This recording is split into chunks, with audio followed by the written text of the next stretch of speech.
Hello and welcome to another update. In this one I'll be covering the latest developments throughout the front line, starting out in the Robotyne area. Here there's a lot to cover. Starting out, the Ukrainians still hold on to the village, but there is still some contested areas to the south of the village, as the Ukrainians do hold control over most of it. However, there's an area that is essentially a gray zone. There is no soldiers in this area, neither from the Russian or the Ukrainian side, as there's simply too much fire for anyone to enter the area. So the Ukrainians do not have full control over the village, but the Russians still don't have any foothold in the south either. So what we're seeing is that the Ukrainians are continuously building up their forces here in the Robotyne area and generally to the north of it, and they are heavily building up their forces, and this is the initial stage of the third phase of Ukraine's offensive. This is what we have been waiting for the 2 months the offensive has been ongoing, actually almost 3 months now.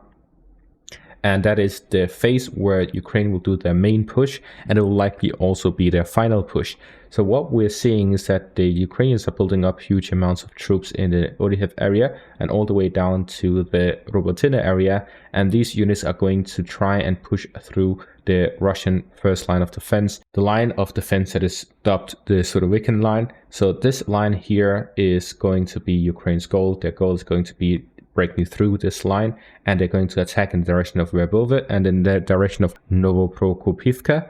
And the reason for this is that Novoprokopivka is going to be the main one that goes through the main road that goes all the way down to Tokmak. The Verbove area is the second one because they want a wide area where they try to break through to split up the Russian forces and spread them out across a wider front. This will allow them to avoid the Russians concentrating their fire, because if they concentrate their fire, the other areas will be able to break through the Russian positions. They have broken through most of the minefields. There are still some, but most of them are broken through. This means that the Ukrainians can essentially storm the Russian positions head on. However, they still have the dragon teeth and the anti-tank ditches on top of the wide trench networks across the whole front. This means that the Ukrainians will have to break through these two hindrances across the front. The question is, how will Ukraine respond to this? Because so far they have not encountered these types of fortifications. I know from previous videos that Leopards and Bradleys and Mortars have all been stuck in some normal trenches. Now they will be going through anti-tank trenches. How will they deal with this? And so much more. So this means that the Ukrainians still have a lot ahead of them that they need to break through. However, we do see that the Ukrainians are gathering a huge amount of forces. According to Russian sources, the Ukrainian forces are gathering so many forces that they are working around the clock 24/7, shelling the Ukrainian positions, trying to prevent them from gathering these troops and trying to inflict as much attrition on them as possible before they initiate their main push. But generally the situation is that the Ukrainians are gathering their forces and are preparing for the third phase and the main push, possibly the final push of the forces. I say final push because there is unlikely to be enough forces for another push after this main push. Looking at this analysis from Syriac maps, we see that the Ukrainian forces are here going to attempt to advance on 3 different parts. The first part is south of Robotyne towards Novoprokopivka, and they will here try to move all the way down to the main defensive line and break through it from there. There's also going to be a secondary route through to the east of Robotyne and down south of Verbove, directly towards Verbove to the east of Robotyne, and to the northeast of Robotyne in the direction of Novopokrovka and Pavlivske here to the east of Oryhiv. So these are the different axes that Syriac maps expects the Ukrainians to push through. However, I would limit it to the southern parts. I don't believe they'll push eastwards, and that is because as long as the Ukrainians manage to break through in one area and it is wide enough, they'll be able to hold that position across the line, and they'll be able to flank the Russian positions across the whole line, allowing them to then establish positions across and essentially diminish the importance of the first line of defense. As for the area of the Romelsky Lech area, To my analysis, the Ukrainian forces are going to continue pushing southwards in the direction of Savitne, Bashania and Seremenivka. As soon as they capture Seremenivka, they will try to push southwards towards the first line of defense in this direction. They will also be pushing southeastwards from Melnivka, and this is an attempt to cut off all of the supplies going into these main areas. There's the village of Krasnoselivka. If the Ukrainian forces push towards that, they can cut off the road to the north of it, and if they also manage to cut off Seremenivka, they'll be able to cut off all supplies except for the one by Lyubiomivka, and essentially the villages of Volodine, Remivka and everything north of this area will be without supplies in this case. So the Ukrainian forces would then push eastwards towards Lyubiomivka, which would then allow them to capture everything north of the first main defensive line. So this will be the main focus of the Ukrainian forces in this area.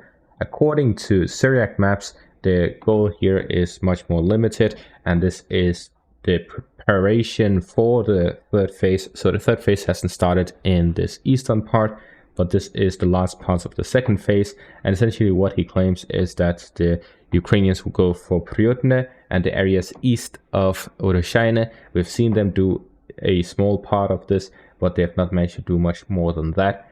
So we're seeing the Ukrainian forces, according to Syriac maps, will try to push towards Kremenchik to the east of the river line and Novodonetsk to the east of the river line, and they will try to capture Priotne and the highlands to the west of Syedne Rashania here in the central part of the front.